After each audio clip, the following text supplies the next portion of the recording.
I just feel like today let's talk about how do we honor our ancestors? How am I going to be able to honor my ancestors? In which way? In what way can I honor my ancestors? My ancestors that were taken into slavery. I believe that if we are very spiritual people, then we should know that their dream was to come back to Africa to build their own home. No matter what they've experienced, whatever they were being taught in slavery, their greatest passion was to come back home.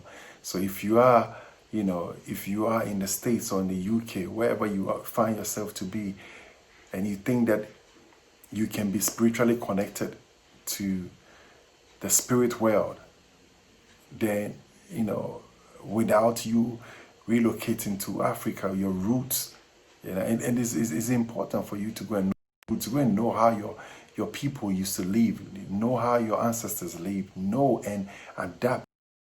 You see, the black race is we've been born to be in the sun. To be honest, I'm telling you, people don't take these things very seriously, but you need the sun.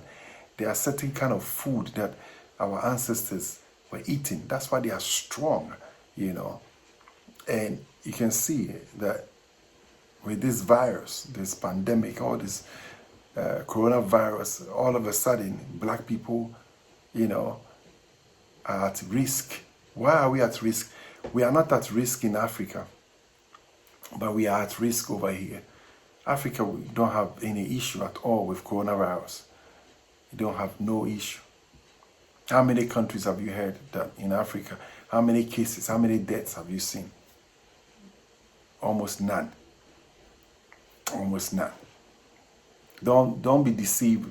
We know about these politicians are trying to massage figures and to let the world know that we are facing crisis so that they can give us some, millions of dollars for us to prevent that. You know the whole thing. But Africa is not having any issue at all, because the black man, you are at the right place. You are in the sun. You are eating the food, the right food that gives you strength. So if you are not at the right place and you are not eating the right food, you can easily become weak and you can be affected. So let's honor our ancestors. How do we do that? Our ancestors' dreams were that we are going to return home, build our country. So now, by God's grace, we are all blessed overseas. A lot of us are millionaires. A lot of us are doing very well. All you need to do, take your money, go and create jobs. Create jobs, man. You will never lose. It doesn't matter how much money you have in the UK or in the States. That anytime they want you down, they can find issues on you. Either they will come against you by tax, that you are not paying your tax. You see, by the wisest person, once you're making your money, you are building stuff in Africa. You pay your tax, you build in Africa. Because you will spend much more over here than what you will spend in Africa. Build an empire, build your castle, build physical buildings, build businesses. And just gradually move there. Your brothers and your sisters that are down there in Africa, they want you to be there. So once in a while, they can visit you. You see, there's something, when we are all going through the same thing together, the burden feels lighter. But if I'm going through alone, I feel you become embittered. You easily become disappointed. So this is another issue that we need to look at. We have to look at it from this perspective that my brother needs to be encouraged. My sister over there needs to be encouraged. And I need to go down there. And when we go down, let's be humble. When we move back to Africa, let's be humble. Let's be mindful of the underprivileged. Let's help them out. Let's help people out. Let's be a blessing, not a sign of,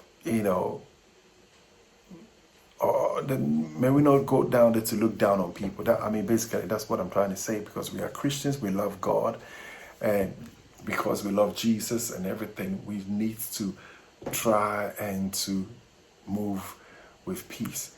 Now, if we look, because I want to make this topic very spiritual, so I want us to look at the people who keep saying that they don't need to go back to Africa to find their roots or to honor their ancestors. Now, if you are a believer and you believe in the Word of God, when God told Abraham that your children will go into captivity for 400 years, and after 400 years, I would deliver them. Now, how do you see the delivery of God? When God saw that the taskmasters are now brutally handling the people wrongly, God saw it and God came down himself. The Bible says, and God saw. He saw the complaint. And this is what God has seen. He has seen the complaint that is coming to us. Even though God could have just one sign, one plague that he will release will cause Pharaoh to let go of the people. Yet still, because God wanted to demonstrate his powers, he hardened the heart of the Pharaoh. And the Pharaoh wouldn't let the people go, so that he can use that time to release all the 10 plagues on Egypt. And I'm telling you that in this case, what God wants us to do, he has come down, he has seen what is happening. The whole world is saying the same thing for black people, that black people has been unfairly treated. Can the system change? No. That is the reality that I want you to understand, that the system cannot change. So all we need to do is to go back. Let's go back.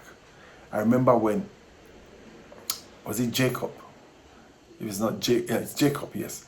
Jacob gave the instruction to his children that, listen, when I die, make sure you take me and bury me with my ancestors. You got it right there? So those of you who are saying that you don't need to be reconnected, you need to be connected to where your ancestors are.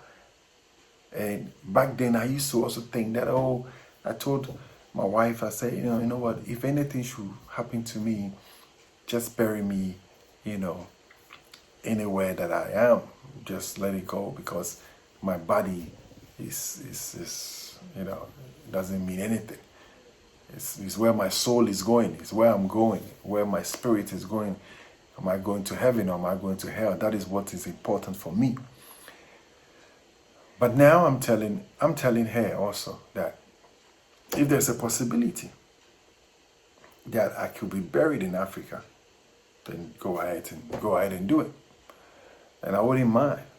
And I believe that my movement to Africa is good. So I'm more in Africa than I'm in Europe or in the US. I'm more in Africa than in the Europe or US. So I really believe that for us to have that understanding, just as Jacob said, wherever, if I die, anywhere I die, please take my body and bury it with my ancestors. I believe that is a prophetic message whereby we need to consider that we need to be buried in our roots, or just move and connect to your roots. When the children of Israel was taken into captivity and they went to Babylon, they started crying. They want to go back. So I don't know why we are the only generation that, or the only race that we don't care about going back. We are enforcing something to be which cannot be. You want to force yourself to become an American, and America is not built for the black. It's built by blacks for the whites. And if you are there, that is your visit. You have to see the place that I'm visiting. And I'm making a business here, but I can enjoy my wealth in Africa. That is another way that you can see it, and that's the way that I think it should be. So connecting with your ancestors, your roots, is vital. And going down there to build your own continent. If you don't build it, some people will come and take it. And I pray to God that it will never happen, that black people will be the race without a place or a nation. Because I tell you, the number of people that are moving back home most of them are not even blacks. Most of the mega companies in Africa is owned by white people and Chinese people, Liberians. You know, one of these big companies, mobile companies, or what do you call it? Internet service companies owned by Lebanese people, and they are making so much money. It's ridiculous. They even borrow money to the government. So, how long are we going to neglect and reject our homes and allow foreigners to come and take over? How long are we going to be doing that? We need to go. And what I keep saying is that I'm not saying Africa is only for the black people. I'm saying that if you believe in Africa, the dream of Africa, join the movement. Join the movement. I'm looking for a president that will say, if you are a foreign company and you really want to come and help us develop, come and I'll give you space, I'll give you this, I'll give you that, okay? So that's what comment and let me know what you think.